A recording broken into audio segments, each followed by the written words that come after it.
Hello అండి. మైదా పిండితో కాకుండా బియ్యం పిండితో చెగోడీలను చాలా క్రంచీగా, క్రిస్పీగా, కరకరలాడుతూ కమ్మగా ఉండే విధంగా బియ్యం పిండితో ఏ విధంగా తయారు చేసుకోవాలో చూపిస్తాను. ముందుగా ఒక గ్లాసు బియ్యం పిండిని తీసుకోవాలి. అలాగే 2 స్పూన్స్ వరకు శనగపిండిని తీసుకోవాలండి. శనగపిండి వేసుకోవడం వల్ల చెగోడీలన్నీ పేలవకుండా వస్తాయన్నమాట. మెజర్మెంట్స్ అన్నీ కూడా ఒక గ్లాస్ తోటి తీసుకోవాలి. నేను పొడి బియ్యం పిండి తీసుకున్నాను. ఇప్పుడు ఈ గిన్నెని పక్కన పెట్టుకుని స్టవ్ మీద మందపాటి గిన్నెలో ఒక గ్లాస్ బియ్యం పిండి తీసుకున్నాం కదా, అదే గ్లాస్తో వాటర్ని వేసుకోవాలి. మెజర్మెంట్స్ అన్నీ కరెక్ట్గా ఉంటే పర్ఫెక్ట్గా వస్తాయండి. తగినంత సాల్ట్, 1 టీ స్పూన్ వాము, 1 టీ స్పూన్ నువ్వులు, 1 టీ స్పూన్ కారం, వీటిని ఒకసారి కలుపుకొని 1 టీ స్పూన్ నెయ్యిని కానీ వెన్నను కానీ వేసుకోవాలి. నేను 1 టీ స్పూన్ నెయ్యిని వేసుకుంటున్నానండి. ఇలా వేసుకుంటే చాలా బాగుంటుంది. చెగోడీలు అనేవి బాగా వస్తాయి గుల్లగా. ఇప్పుడు వీటిని ఎసరు బాగా కాగుతున్నది కదా, ఈ ఎసరు బాగా కాగుతున్నప్పుడు మనం కలిపి పెట్టుకున్న బియ్యం పిండిని వేసుకోవాలి. బాగా అంతా మిక్స్ అయ్యేటట్టుగా బాగా కలుపుకోవాలండి. చూపిస్తున్నట్టుగా బాగా అంతా కూడా వాటర్లో మిక్స్ అయ్యేటట్టు కలుపుకొని మూత పెట్టుకుని 10 మినిట్స్ పాటు రెస్ట్ని ఇవ్వాలి. వాటర్ కరెక్ట్గా ఉండాలండి, లేకపోతే పిండి అనేది ముద్దగా అయిపోతుంది. 10 మినిట్స్ అయిన తర్వాత పిండి అనేది చల్లారకూడదండి, గోరువెచ్చగా ఉండాలి. పిండి అనేది చల్లారనివ్వకూడదండి, గోరువెచ్చగా ఉన్నప్పుడు మెత్తని ముద్దలాగా చేసుకోవాలి. ఎంత సాఫ్ట్గా కలుపుకుంటే పిండి అంత సాఫ్ట్గా బాగా వస్తాయండి చెగోడీలు అనేవి.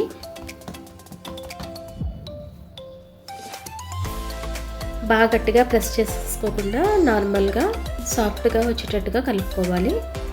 ఎక్స్ట్రా పిండి ముద్దలు కూడా ఉంటే అందులోకి బాగా మిక్స్ చేసేసుకుని పిండి అంతటి ఒక పెద్ద ముద్దలాగా చేసుకోవాలి. చూడండి, చూపిస్తున్నట్టుగా సాఫ్ట్గా ఉండాలి.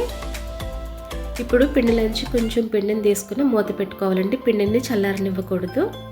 ఇప్పుడు చూపిస్తున్నట్టుగా చపాతీ చేసుకునే పీట కానీ టేబుల్ మీద కానీ చూపిస్తున్నట్టుగా పొడవుగా రోల్ చేసుకుని చూపిస్తున్నట్టుగా సర్కిల్గా చెగోడీలాగా చేసుకోవాలి. చివరన గట్టిగా క్లోజ్ చేసుకోవాలండి, లేకపోతే ఊడిపోతాయి. ఈ విధంగా అన్నిటినీ కూడా చేసుకోవాలి. పిండంతటిని కూడా ఈ విధంగా చేసుకుని ఒక ప్లేట్లోకి తీసుకుని ఇప్పుడు ఆయిల్ని బాగా కాగనివ్వాలండి. ఆయిల్ అనేది బాగా హీట్ అవ్వకపోతే కనుక చెగోడీలు అనేవి లోపల బాగా ఏగవు. బాగా హీట్ అయిన తర్వాత వీటిని జాగ్రత్తగా వేసుకోవాలి. వీటన్నిటిని కూడా వేసుకోవాలి. వేసుకున్న వెంటనే అస్సలు కదపొద్దండి, వాటి షేప్ అనేది కరెక్ట్గా రావు, విరిగిపోతాయి. 2 సెకండ్స్ అయిన తర్వాత గరిటెతో టర్న్ చేసుకోవాలి.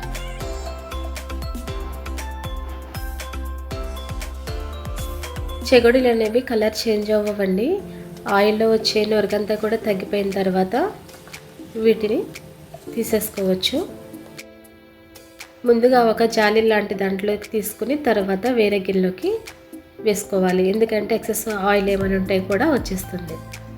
ఈ విధంగా అన్నిటినీ కూడా వేయించుకుని వేరే గిన్నెలోకి తీసుకోవాలి. రిమైనింగ్ చెగోడీలను కూడా వేసేసుకోవాలండి. సేమ్ ఇదే వేలో ఫ్రై చేసుకుని అన్నిటినీ కూడా ఒక గిన్నెలోకి తీసుకోవాలి.